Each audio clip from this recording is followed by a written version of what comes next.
సన్మానించాలని real heroes కార్యక్రమాన్ని చేపట్టి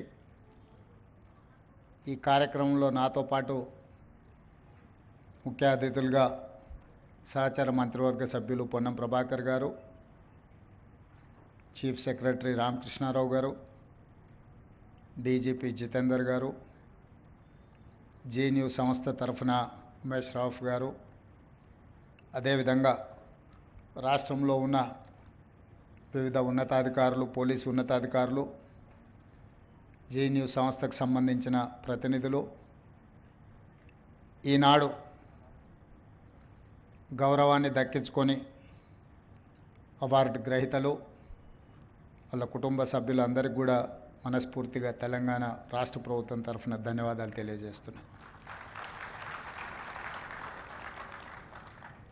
ఏ రాష్ట్రమైనా ఏ దేశమైనా అభివృద్ధి చెందాలి అంటే శాంతి భద్రతలు చాలా ముఖ్యం. ఏ దేశంలో శాంతి భద్రతలు ఉంటాయో, ఏ దేశంలో ప్రజలు ప్రశాంతంగా నిద్రపోగలుగుతారో,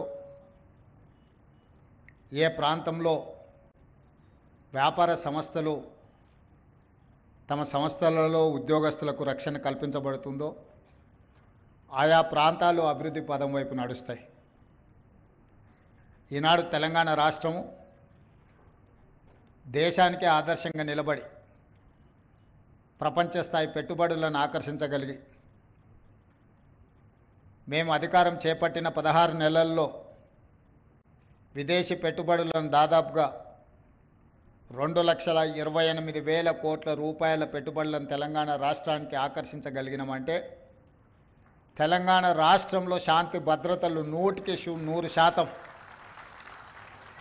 ప్రపంచ స్థాయిలో పోటీపడి అమలు చేస్తున్నాం. కాబట్టే ఈరోజు ప్రపంచ దిగ్గజ కంపెనీలైన అమెజాన్ లాంటి కంపెనీలు 60,000 కోట్ల రూపాయలు మన రాష్ట్రంలో పెట్టుబడులు పెట్టినాయి. ఈరోజు ఐటీ సంస్థలైనా ఫార్మా సంస్థలైనా విదేశాల నుంచి మన రాష్ట్రంలో పెట్టుబడులు పెడుతున్నారు అని అంటే ఈ రాష్ట్రం ప్రశాంతంగా, ఈ రాష్ట్రంలో శాంతి భద్రతలు ఉన్నాయి కాబట్టే ఆయా సంస్థలు మన రాష్ట్రంలో పెట్టుబడులు పెట్టినాయి. మరి ఈరోజు ఈ రాష్ట్రం ప్రశాంతంగా ఉండడానికి కారణం మా పోలీస్ శాఖనే అని చెప్పి నేను గర్వంగా చెప్తున్నాను. దేశ సరిహద్దుల్లో దేశ భద్రతను కాపాడే సైనికులు ఏ విధంగా అయితే ఈ దేశాన్ని రక్షిస్తున్నారో, రాష్ట్రంలో ఉండే అంతర్గత శాంతి భద్రతలను తెలంగాణ రాష్ట్ర ప్రభుత్వంలో పనిచేస్తున్న హోంగార్డు నుంచి మొదలు పెడితే డీజీపీ వరకు దాదాపు 90,000 మంది సిబ్బంది 4 కోట్ల తెలంగాణ ప్రజల్ని కంటికి రెప్పలా కాపాడుతున్నారు. పోలీసు ఉద్యోగం అనేది కత్తి మీద సాము లాంటిది. 23 గంటల 59 నిమిషాలు మీరు అప్రమత్తంగా ఉన్నా, ఒక్క నిమిషం కనుమూసి తెరిచేంత నిర్లక్ష్యం వహించినా కూడా జరగరాని అవాంతరాలు ఏదైనా జరిగితే మొత్తం పోలీస్ వ్యవస్థకే చెడ్డ పేరు వచ్చే విధంగా చర్చ జరుగుద్ది. ఎంత మీరు నిబద్ధతతో ఎంత కష్టంతో పనిచేసినా ఎక్కడో ఒక దగ్గర పోలీసులు విమర్శను ఎదుర్కొంటూనే ఉంటారు. దానికి 1% 2% మన శాఖలోనూ ఉన్న సిబ్బంది నిర్లక్ష్యమో అవగాహన లోపం వల్ల జరిగే చర్చలే అప్పుడప్పుడు పోలీసు సిబ్బంది మీద కొంత అనుమానాలను రేకెత్తించడానికి అవకాశం ఉన్నది. కానీ అలాంటి అనుమానాలు, అక్కడక్కడ జరిగే అవమానాలను కూడా దిగమింగుకొని ఉద్యోగ ధర్మంలో విధి నిర్వహణలో పోలీసులు 100% కష్టిస్తున్నారు. కాబట్టే ఈరోజు ప్రశాంతంగా తెలంగాణ రాష్ట్రం ఉన్నది అని చెప్పి నేను రాష్ట్ర ముఖ్యమంత్రిగా హోంశాఖ నా ఆధ్వర్యంలోనే ఉంది ఈరోజు నేను అధికారికంగా చెప్పగలుగుతున్నా. అందుకే ఈరోజు రాష్ట్ర ప్రభుత్వ విధి నిర్వహణలో ఉన్న ఐపీఎస్ అధికారులు ఏదైనా దుర్ఘటన కానీ అనుకోని సంఘటనలో మరణిస్తే వారిని ఆదుకోవడానికి 2 కోట్ల రూపాయలు ఐపీఎస్ అధికారులకు ఏదైనా జరగరాని సంఘటన జరిగితే ఆదుకోవడానికి నేను వచ్చిన తర్వాత 2 కోట్ల రూపాయల కుటుంబానికి ఇవ్వాలి అని ఈరోజు మనం నిర్ణయం తీసుకున్నాం. అడిషనల్ ఎస్పీ, డిఎస్పీ స్థాయి అధికారులకు ఏదైనా జరిగితే 1,50,00,000 ఇవ్వాలి అని, అదేవిధంగా మిగతా సిబ్బందికి కూడా మనం ఏ ప్రాణ నష్టం జరిగినా, అనుకోకుండా ఏదైనా అవాంతరాలు జరిగి అంగవైకల్యం వచ్చినా శాశ్వతంగా కుటుంబాలను ఆదుకోవడానికి ఈరోజు తెలంగాణ రాష్ట్ర ప్రభుత్వం ప్రణాళికలను సిద్ధం చేసింది. ఏ సంఘటన జరగకూడదు, అందరూ బాగుండాలనే ఆలోచన, అనుకోకుండా ఏదైనా జరిగినప్పుడు ఆ కుటుంబాలను ఆదుకోవాలి, మానవత్వంతో మానవీయ కోణంలో మనం నిర్ణయాలు తీసుకోవాలని నేను వచ్చిన తర్వాత సమీక్ష చేసి నిర్ణయాలను తీసుకోవడం జరిగింది. ఇదే కాకుండా ఈరోజు విధి నిర్వహణలో అన్ని శాఖలకు సంబంధించిన సిబ్బంది ఉదయం 10 గంటలకు ఆఫీస్కి వస్తే సాయంత్రం 5 గంటలకో 6 గంటలకో 7 గంటల లోపల ఇంటికి చేరుకుంటారు. తమ కుటుంబ సభ్యులను, తల్లిదండ్రులను, భార్య బిడ్డలనే కాదు, తమ పిల్లలు ఎక్కడ చదువుకుంటున్నారో, ఎలాంటి చదువులు నేర్చుకుంటున్నారో, అవసరమైన పాఠశాలల్లో, కాలేజీల్లో వాళ్ళ చదువులకు తల్లిదండ్రులు సమయాన్ని కేటాయించి వాళ్ళ పిల్లలను చదివించుకోవడానికి అవకాశం ఉంది. కానీ పోలీస్ శాఖ, పోలీస్ సిబ్బంది తమ కుటుంబ యోగక్షేమాల మీద, తమ పిల్లల చదువుల మీద దృష్టి పెట్టలేనంత సమయాన్ని ప్రజాసేవలోనే కేటాయిస్తున్నారు. ప్రభుత్వ ఉద్యోగస్తుల్లో 24 గంటలలో 18 గంటలు నిరంతరం పనిచేసే శాఖ ఏదైనా ఉన్నది అని అంటే అది పోలీస్ శాఖనే. అయినా వాళ్ళకి ఇవ్వాల్సినంత గుర్తింపు, రావాల్సినంత గౌరవంలో కొంత లోపం ఉన్నది. వాళ్ళు నిరంతరం పనిచేసిన వాళ్ళ కుటుంబ సభ్యులు, వాళ్ళ పిల్లల చదువుల మీద ప్రత్యేకమైన శ్రద్ధ చూపించడానికి తల్లిదండ్రులకు అవకాశం లేదు. అందుకే మన ప్రభుత్వం వచ్చిన తర్వాత మీ జీతభత్యాలు, మీ ఉద్యోగ నియామకాలు, మీ రిటైర్మెంట్ బెనిఫిట్స్నే కాదు, మీ పిల్లల భవిష్యత్ కోసం యంగ్ ఇండియా పోలీస్ స్కూల్ని మనం ఈరోజు స్టార్ట్ చేసుకున్నాం. దేశంలోనే ఆదర్శంగా నిలబడాలి.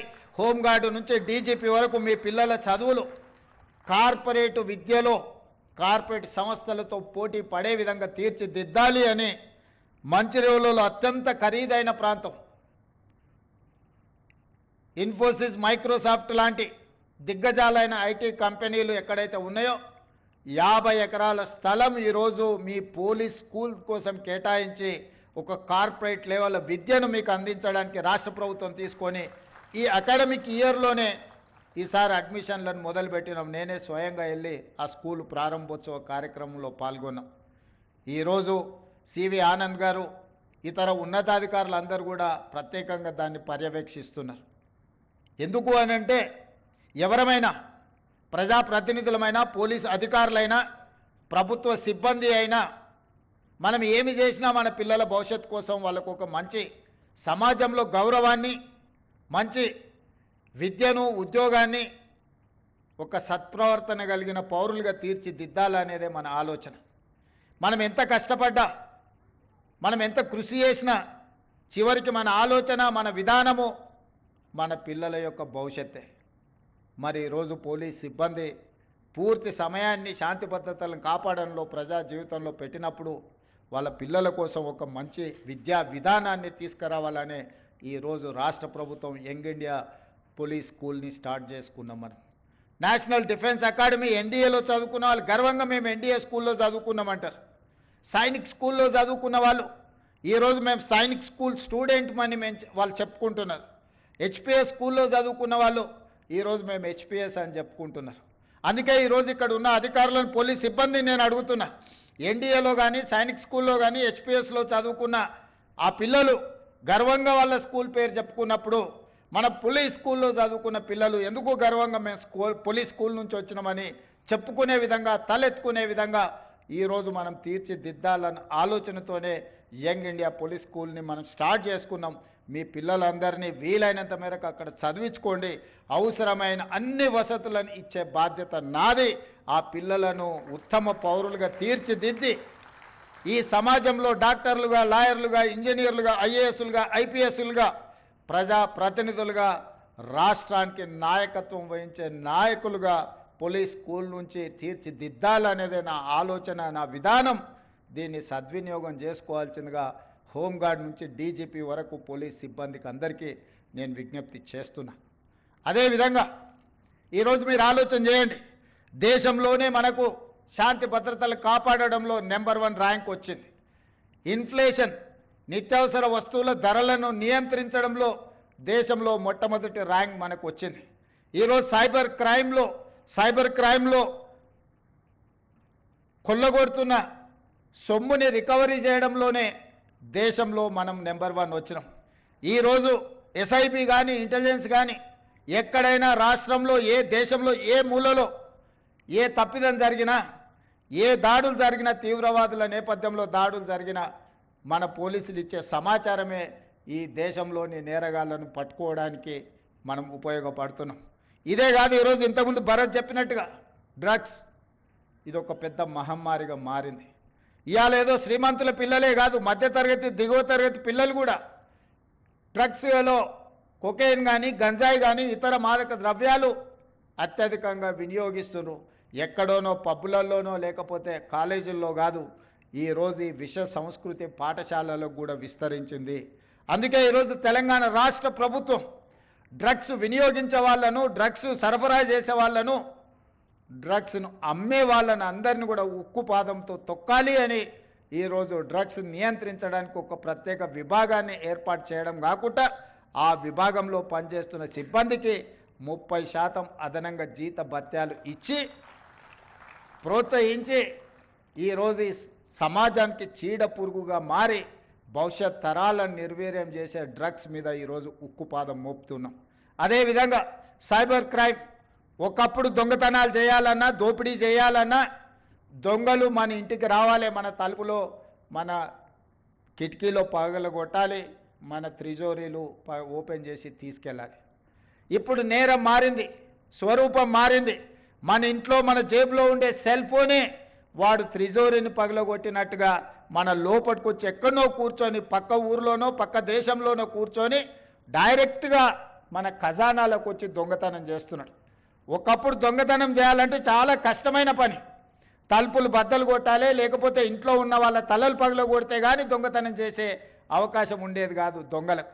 ఈరోజు ఏమీ లేదు, నీ జేబులో ఉన్న సెల్ ఫోన్లకు ఒకసారి దూరితే చాలు నీ దగ్గర ఉన్న ఖజానాన్ని మొత్తాన్ని కొల్లగొట్టే పరిస్థితులు వచ్చినాయి. నేరం మారింది, నేరగాళ్ళు మారినరు. మరి నేరం మారినప్పుడు, నేరగాళ్ళు మారినప్పుడు, నేర విధానం మారినప్పుడు పోలీసు వ్యవస్థలో కూడా సమూలమైన మార్పులను తీసుకొచ్చి దానికి తగ్గట్టుగా దొంగలకు తగ్గట్టుగా దొంగలను నియంత్రించే విధంగా పోలీసు వ్యవస్థను ఈరోజు తీర్చిదిద్దుకోవాలనే ఈరోజు సైబర్ క్రైమ్ విభాగాన్ని కూడా మనం బలోపేతం చేసినాం. అందుకే ఈరోజు దేశంలో ఎక్కడ ఏది జరిగినా మన సైబర్ క్రైమ్ డిపార్ట్మెంట్ ఈరోజు దేశానికే ఆదర్శంగా నిలబడే విధంగా ఈరోజు నేరగాళ్లను పట్టుకునే ప్రయత్నం చేస్తున్నాం. కానీ ఇది ఏదో ఒక రోజు ఒక గంట పనిచేస్తే కాదు, నిరంతరం 24 గంటలు అప్రమత్తంగా ఉండాలి. డ్రగ్స్ విషయంలో, సైబర్ క్రైమ్ విషయంలో ఈరోజు పోలీసులు ఇంకా నైపుణ్యాన్ని నేర్చుకోవాల్సిన అవసరం ఉన్నది. నేరం జరిగిన తర్వాత పట్టుకోవడం కాదు, నేరం జరగకుంటే నియంత్రించాల్సిన బాధ్యత కూడా మన మీదనే ఉన్నది. నేరం జరిగిన తర్వాత పట్టుకోవడం కంటే నేరం జరగకుండా నియంత్రించడంలోనే మనం విజయం సాధించాల్సిన అవసరం ఉన్నది. ఆ దిశగా మన పోలీస్ వ్యవస్థను మన అధునాతనీకరించుకోవడమే కాకుండా దీన్ని అభివృద్ధి చేసుకోవాలి. సాంకేతిక నైపుణ్యాన్ని మనం సాధించుకోవాల్సిన అవసరం ఉంది. ఆ దిశగా పోలీసు ఉన్నతాధికారుల నుంచి హోంగార్డ్ వరకు సేవలు అందించాలి. ఈరోజు ఆ విధంగా విధి నిర్వహణలో అద్భుతంగా ఎవరైతే పనిచేసిండ్రో ఆ సిబ్బందిని అందరిని కూడా సన్మానించడం అనేది, మనందరం వాళ్ళని గుర్తించడము, ఈ రాష్ట్ర ప్రభుత్వం ఈ పోలీస్ శాఖ మొత్తం మీకు అండగా నిలబడుతుంది, మిమ్మల్ని వెన్ను తడుతుంది, మీరు చేసిన మంచి పనిని అభినందిస్తుందని సందేశాన్ని ఇవ్వడం కోసమే ఈరోజు ప్రత్యేకంగా నేను ఈ కార్యక్రమంలో పాల్గొన్నాను. ఎందుకంటే ఈ ప్రభుత్వంలో పనిచేసే ప్రతి ఉద్యోగిని గౌరవించాల్సిన బాధ్యత, వాళ్ళ హక్కులను కాపాడవలసిన బాధ్యత ఈ తెలంగాణ రాష్ట్ర ముఖ్యమంత్రిగా నా మీద ఉన్నది. అందుకే ఈరోజు ఈ కుటుంబాలను అన్నిటిని కలుసుకొని పోలీస్ శాఖను ప్రత్యేక దృష్టితో చూస్తాం, మీ సమస్యల్ని పరిష్కరిస్తామని తెలియజేయడమే ఈరోజు ఈ ప్రభుత్వం యొక్క ముఖ్య ఉద్దేశం. అందుకే ఈ కార్యక్రమంలో మీ ముఖ్యమంత్రిగా నేను పాల్గొనడం జరిగింది. అదేవిధంగా అప్పుడప్పుడు కొన్నిసార్లు పొద్దున్నే పేపర్లు చూడంగానే కొన్ని సర్ప్రైజ్ వార్తలు కనిపిస్తుంటాయి. ఈరోజు ఉదయం పేపర్ తెరవంగానే ఇక సమరమే అని ఒక వార్త చదివిన. ఎవరయ్యా వీళ్ళు, ఏమన్నా మన రాష్ట్రానికి సంబంధించిన వాళ్ళు కాదేమో, ఇంకెవరైనా మన మీద సమరం ప్రకటించడానికి చదివితే ప్రభుత్వ ఉద్యోగాల సంఘాల నాయకులని కింద పేర్లని చదివిన. నేను దయచేసి ఉద్యోగ సంఘాల నాయకులకు విజ్ఞప్తి చేస్తున్నా, ఈ రాష్ట్రం మీది, ఈ ప్రభుత్వం మీది, మీరందరు కలిసి ఎన్నుకుంటేనే మేము అందరం ఇక్కడ ఉన్నాం. ఈరోజు ప్రజలు, ప్రభుత్వ ఉద్యోగస్తులు కావచ్చు, ప్రజాప్రతినిధులు కావచ్చు, మన అందరం కలిస్తే 2%, ప్రభుత్వంలో పనిచేసే ప్రతి ప్రభుత్వ ఉద్యోగి లెక్క కడితే 3.5 లక్షలు ఉంటారు దాదాపుగా. ఒక 3 లక్షల మంది కాంట్రాక్ట్ అవుట్సోర్సింగ్ ఉద్యోగస్తులు ఉంటారు. ఇంకొక 3 లక్షల మంది రిటైర్డ్ అయిన వాళ్ళు ఉంటారు. వీళ్ళు 9 లక్షలు దాదాపుగా ఈ సిబ్బంది ఉండే అవకాశం ఉంది. ఈ 9 లక్షల మంది 4 కోట్ల తెలంగాణ ప్రజల యొక్క సంక్షేమము, అభివృద్ధి, రాష్ట్రం యొక్క శాంతి భద్రతలను, పెట్టుబడులను అన్నిటిని కాపాడాలి. ఈ 3%, 2.5-3% ప్రజాప్రతినిధులు కావచ్చు, ప్రభుత్వ ఉద్యోగులు కావచ్చు, రిటైర్డ్ ఉద్యోగస్తులు కావచ్చు, కాంట్రాక్టు ఉద్యోగులు కావచ్చు, లేకపోతే అవుట్సోర్సింగ్ ఉద్యోగస్తులు కావచ్చు, వీళ్ళందరికీ జీత భత్యాలు ఇచ్చి ప్రభుత్వంలో పనిచేసే వాళ్లకు 35 సంవత్సరాలు, ప్రజాప్రతినిధులకు ప్రతి 5 సంవత్సరాలకు ఒకసారి ప్రభుత్వాలను ఎన్నుకునే విధం ప్రజలు మనకు అవకాశం ఇస్తారు. ఈరోజు మీరు ప్రకటించిన సమరం 98% ప్రజల మీద అని నేను అడగదలుచుకున్న ఉద్యోగ సంఘస్థులు. ఇవాళ ప్రతి ఉద్యోగి 10 సంవత్సరాలు తెలంగాణ రాష్ట్రంలో ఏనాడు 1వ తారీఖు నాడు జీతాలు తీసుకోవాలి. ఇక్కడనే మీరున్నారు. మీరు ఒక్కసారి ఆలోచన చేయండి, గుండెల మీద చేయబెట్టుకొని. తెలంగాణ రాష్ట్రం ధనిక రాష్ట్రంగా ఏర్పడి 72,000 కోట్ల రూపాయల అప్పు ఆనాడు, ఇప్పుడే నేను రామకృష్ణారావు గారిని అడిగిన, దాదాపుగా 9 సంవత్సరాల నుంచి ఫైనాన్స్ సెక్రటరీగా వారే పనిచేస్తున్నారు. తెలంగాణ రాష్ట్రం వచ్చినప్పుడు మనం కడుతున్న అప్పు అసలు మిత్తి ఎంత అంటే నెలకు 500-600 కోట్ల రూపాయలు సార్. సంవత్సరానికి ఒక 6,000 నుంచి 6,500 కోట్ల రూపాయలు మనం అప్పు కట్టేది తెలంగాణ రాష్ట్రం జూన్ 2, 2014 నాడని రామకృష్ణారావు గారు చెప్పారు. ఇప్పుడు నేను అడిగిన ఇప్పుడెంత కడుతున్నామని అంటే 16 నెలలు, డిసెంబర్ 7, 2023 నుంచి మార్చి 31, 2025 నాటికి 1,52,000 కోట్ల రూపాయల అప్పులు అసలు మిత్తి కట్టినాం సార్. మనం తెచ్చిన అప్పు 1,58,000 కోట్లు. 1,58,000 కోట్లు 16 నెలల్లో మనం అప్పు తెస్తే పోయినైన చేసిన అప్పుకు అసలుకు మిత్తికి కలిపి 1,52,000 కోట్ల రూపాయలు మనం కట్టినాం సార్. తెచ్చిన ఏ ఒక్క రూపాయి కూడా ప్రజా సంక్షేమానికో ప్రభుత్వ ఉద్యోగస్తుల కోసం ఆడలేదు.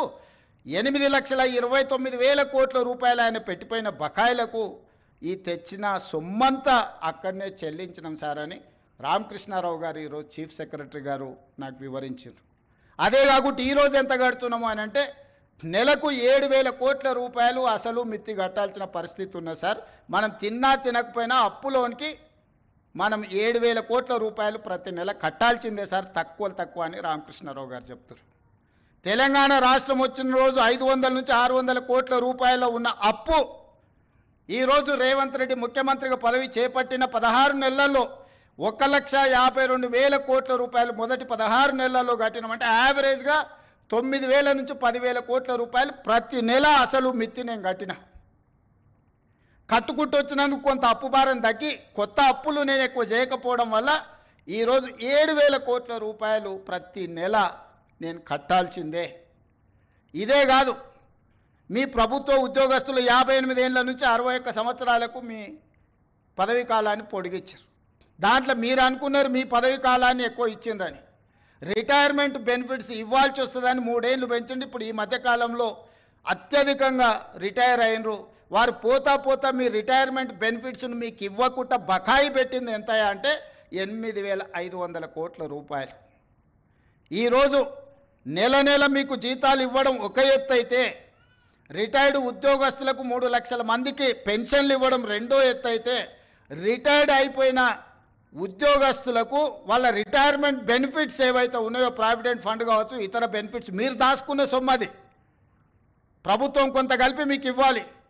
దాదాపుగా 9,000 కోట్ల రూపాయలు బకాయిలు పెట్టిపోయింది. ఇవాళ రిటైర్ ఉద్యోగస్తులు ధర్నా చేస్తున్నారు, లేకపోతే మా బెనిఫిట్స్ వస్తలేవని అంటున్నారని కొంతమంది ఏదైతే కొన్ని రాజకీయ పార్టీలు ఆరోపణ చేస్తున్నాయో అవన్నీ మీరు మాకు వారసత్వంగా ఇచ్చిపోయిన మొండి బకాయిలు. ఇవాళ వాటిని ఒక పక్కన క్రోడీకరిస్తూ క్రమబద్ధీకరిస్తూ ఈరోజు గతంలో ఉన్న సంక్షేమ పథకాలు ఏవైతున్నాయో పెన్షన్లు ఆపలేదు, రైతు భరోసా ఆపలేదు, షాదీ ముబారక్ ఆపలేదు, కళ్యాణ లక్ష్మి ఆపలేదు. ఇట్లా చెప్పుకుంటూ వెళ్తే గత ప్రభుత్వం ఇచ్చి సంక్షేమ పథకాలు ఏవైతే కొనసాగించిందో రైతుకి 24 గంటలు ఉచిత విద్యుత్ ఆపలేదు. అదనంగా నేను ఆడబిడ్డలకు ఆర్టీసీలో ఉచిత ప్రయాణం ఇచ్చిన, రైతులకు బోనస్ 500 రూపాయలు పంటకి ఇచ్చిన, 500 రూపాయలకే ఈరోజు నేను సిలిండర్ ఇస్తున్నా, ఫీజు రియంబర్స్మెంట్ ఫీజులు చెల్లించే ప్రయత్నం చేస్తున్నా. ఈరోజు ఇట్లా చెప్పుకుంటూ వెళ్తే ప్రతి 21,000 కోట్ల రూపాయలు సరిగ్గా 6 నెలలు తిరిగే లోపల 15 ఆగస్టు లోపల 25,55,364 మంది రైతులకు 20,617 కోట్ల రూపాయల రైతు రుణమాఫీ చేసి 2 లక్షల రూపాయల వరకు రైతు అప్పు ఉన్న అందరికీ అప్పు నుంచి విముక్తి కలిగించిన. ఆయన పెండింగ్ పెట్టిపోయిన రైతు బంధు 7,625 కోట్ల రూపాయలు వచ్చిన మొదటి 3 నెలల్లోనే నేను చెల్లించిన. అంటే ఈ 15-16 నెలల కేవలం రైతులకే 30,000 కోట్ల రూపాయల నగదు వాళ్ళ ఖాతాలకు బదిలీ చేసిన. ఉచిత కరెంట్ ఆపలేదు. ఇవాళ పేదోళ్ళ ఇళ్లకు 200 యూనిట్లు ఉచితంగా నేను కరెంట్ ఇస్తున్నా. మా ఆడబిడ్డలకు 500 రూపాయలకు సిలిండర్ ఇస్తున్నాం. మా ఆడబిడ్డలకు ఆర్టీసీలో ఉచితంగా బస్సు ప్రయాణం, అమ్మగారింటికి వెళ్ళాలన్నా, అమ్మవారిని దర్శించుకోవాలన్నా ఈరోజు ఆర్టీసీకి 5,000 కోట్ల రూపాయలు కట్టి నష్టాలలో ఉన్న ఆర్టీసీని ఈరోజు లాభాల బాటలో నడిపించే ప్రయత్నం చేస్తున్నాం. వెళ్తూ రైతులకు ఉచిత కరెంట్ ఇచ్చినా అన్నాడు. విద్యుత్ శాఖకు దాదాపుగా ఈ ఉచిత కరెంటు పేరు మీద 1,000 కోట్ల రూపాయలు బకాయిలు పెట్టిపోయాడు. ఈ విద్యుత్ శాఖ కోసం సింగరేణిలో బొగ్గు కొన్నాడు. సింగరేణి వాళ్ళకు 1,000 కోట్ల రూపాయలు బాకీ పెట్టాడు. ప్రాజెక్టులు కట్టినా అన్నాడు. కాంట్రాక్టర్ల బిల్లులు 50,000 కోట్ల రూపాయలు బకాయి పెట్టిపోయాడు.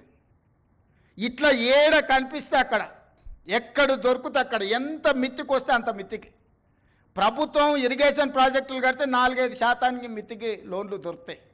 11% అప్పులు తీసుకొచ్చిండా, సొంతం కోసం చేస్తుండేనా? ఇవాళ 11%తోనే అప్పులు తేవడం అంటే ఇంతకంటే దుర్మార్గం ఎక్కడుండదు. మీ పోలీస్ స్టేషన్లలో వస్తాయి. పెద్ద కుటుంబాల పిల్లలు వ్యసనాలకు బానిసలై ఊరి మీద పడి అప్పులు చేసి ఆస్తులన్నీ అమ్మేస్తుంటారు. అట్లనే ఔటర్ రింగ్ రోడ్ అమ్మేసారు. ఆయల్ల కష్టపడి కట్టిన 160 కిలోమీటర్ల ఔటర్ రింగ్ రోడ్డు 7,500 కోట్ల రూపాయలకి వనుకో అమ్ముకొని పోయింది. గచ్చిబౌలి, మాదాపూర్, కొండాపూర్లు ఉన్న భూములన్నీ అమ్మేసాడు. ఒకప్పుడు గ్రామాలలో శ్రీమంతులు ఉంటే వాళ్ళ పిల్లలు సరైన ప్రయోజకులు కాకపోతే ఎట్లా ఏ విధంగా అయితే ఆస్తులన్నీ అమ్ముకొని ఖర్చు పెడతారో అట్లనే తెలంగాణ రాష్ట్రంలో కూడా 10 సంవత్సరాల పరిపాలన జరిగింది. నేను వచ్చిన తర్వాత ఒక గుంట భూమి కూడా ఈ రోజు వరకు అమ్మలే. ఇవాళ నేను చేసిన అప్పు మొత్తం పాత అప్పులు కట్టనికనే చేసిన.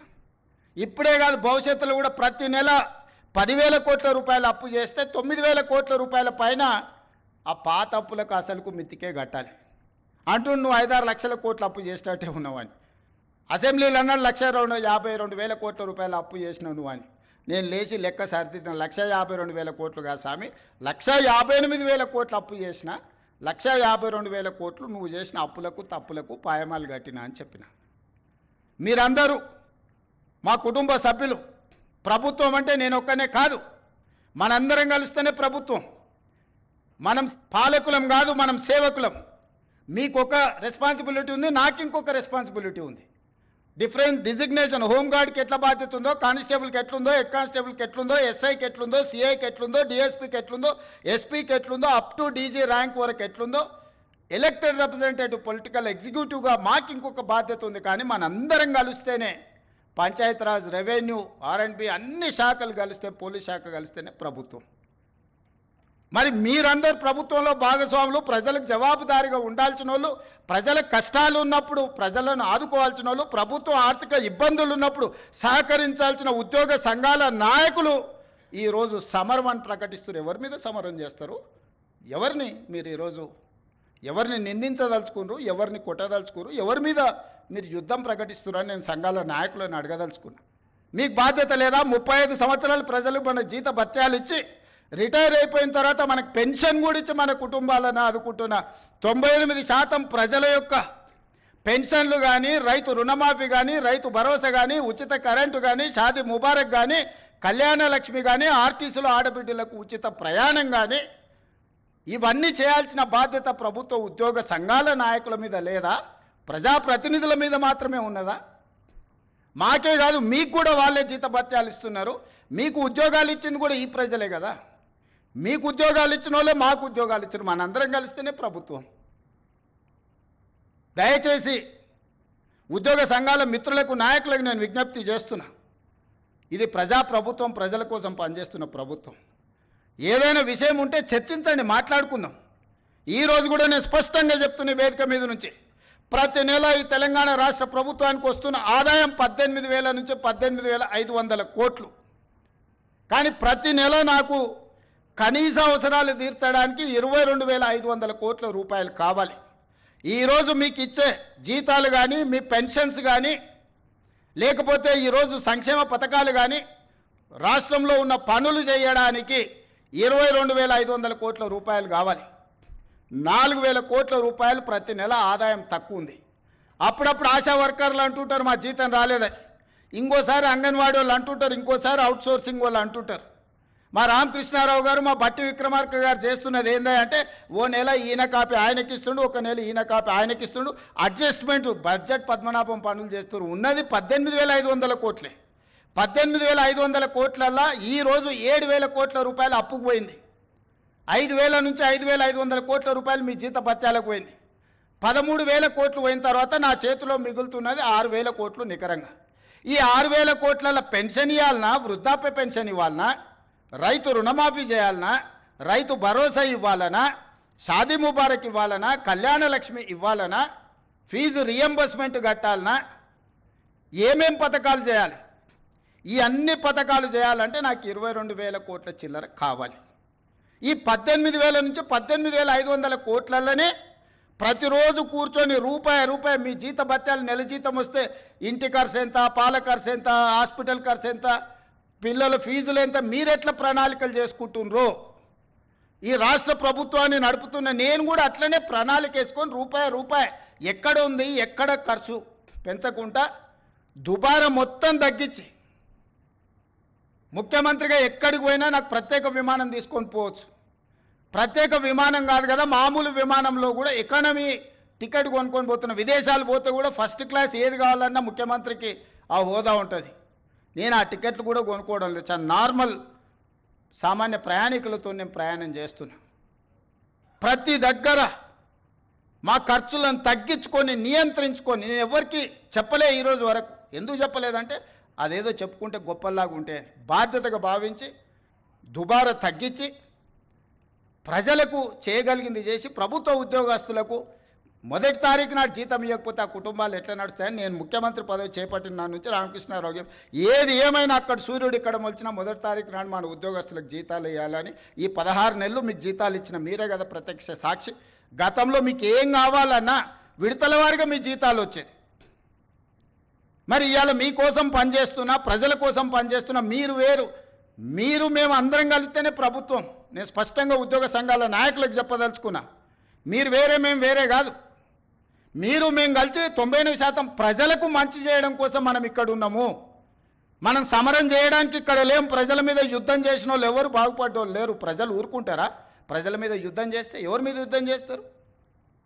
ఈ 9 లక్షల మంది ప్రభుత్వ ఉద్యోగులందరూ కలిస్తే, మీరు మేమందరం కలిస్తేనే ప్రభుత్వం. మనందరం కలిసి పనిచేస్తేనే పేదలకు మేలు జరుగుద్ది. రాజకీయ నాయకులు రాజకీయ పార్టీల చేతుల్లో పావులుగా మారకండి అని చెప్పి నేను ప్రభుత్వ ఉద్యోగ సంఘాల నాయకులకు విజ్ఞప్తి చేస్తున్నా. రాజకీయ నాయకులకు ఉంటుంది ప్రభుత్వాన్ని అస్థిరపరచాలని, ఈ ప్రభుత్వాన్ని బద్నాం చేయాలి, ఈ ప్రభుత్వం సాఫీగా నడవద్దని కొన్ని రాజకీయ పార్టీలకు, ఆ నాయకులకు ఉంటుంది. మీరు వాళ్ళ ఉచ్చులో పడి వాళ్ళ చేతుల పావులుగా మారి, వాళ్ళ చేతిలో చురకత్తులుగా మారి ప్రజల గుండెల్లో కూర్చాలనే ప్రయత్నం చేస్తే అది గాయమవుతుంది తప్ప దానివల్ల ఏం లాభం లేదు. నన్ను కోసినా కూడా 18,500 కోట్ల రూపాయల కంటే ఎక్కువ ఆదాయం లేదు. ఏం చేస్తారా నన్ను చెప్పురు ఉద్యోగ సంఘాల నాయకులను అడుగుతున్నా, ఏం చేస్తారు? నన్ను కోసుకుంటే తింటారా? వండుకొని తింటారా? ఏం చేస్తారు? లేదు, ఉన్నదే 18,500 కోట్లు, ఎట్లా వంచుదామో చెప్పండి. ఏది ఆపమంటారో చెప్పండి. వృద్ధాప్య పెన్షన్లు ఆపమంటారా? ఉచిత కరెంట్ ఆపమంటారా? షాదీ ముబారక్ ఆపమంటారా? ఏ ఆపమంటారో చెప్పండి. ఏది ఆపుతారో ప్రజలకు చెప్పండి. అయ్యా మీది ఆపేసి మేము బోనసులు తీసుకుంటాం, మేము జీతాలు పెంచుకుంటాం, మేము అన్నీ మేము దినంగా మిగిలితేనే మీకు ఇస్తాం రైతు ప్రజలకు చెప్తా అంటే చెప్పండి. బహిరంగ సభ ఏర్పాటు చేద్దాం, 10 లక్షల మందిని తెస్తా, ఉద్యోగ సంఘాల నాయకులు మాట్లాడండి, మేము ఈ చిట్టి ఇచ్చిన ముఖ్యమంత్రికి దీని ప్రకారం పరిపాలన జరుగుతుంది అనేది ఇదొక మార్గం. లేదంటే 100 రూపాయలు ఉన్న పెట్రోల్ 200 చేద్దామా చెప్పురి. 30 రూపాయలకి ఇచ్చే బియ్యాన్ని 60 రూపాయలు చేద్దామా చెప్పురి. పప్పు ఉప్పు చింతపండు బెల్లం ధరలు 2 చేద్దామా చెప్పురి. ఏది పెంచుదామో చెప్పుండ్రి. ఎక్కడ ధరలు పెంచుదామో చెప్పుండ్రి. ధరలు పెంచకుండా ఉన్న పథకాలను ఆపకుండా కొత్త కోరికలు నెరవేరవు. కొత్త కొత్త కోరికలు కోరుకొని మనము నిరసనలో ధర్నాలో దీక్షలో బందో చేస్తే ఉన్న వ్యవస్థ కూడా కుప్పగూలుతుంది. ఉన్నది కుప్పగూల్చుకుంటే ఇంకా మళ్ళీ తిరిగి తేరుకోవడానికి కూడా ఇంకేం లేదు. ఇంకో దివాలా రాష్ట్రంగా మనం మారుతాము. ఇవాళ మీరు సమరాలు చేస్తే శాంతి భద్రతలు దెబ్బతింటే పెట్టుబడులు ఆగిపోతాయి. పెట్టుబడులు ఆగిపోతే నిరుద్యోగ యువకులకు ఉద్యోగ అవకాశాలు దొరకవు. విద్యా వ్యవస్థ విద్యా సంవత్సరం వృధా అయిపోద్ది.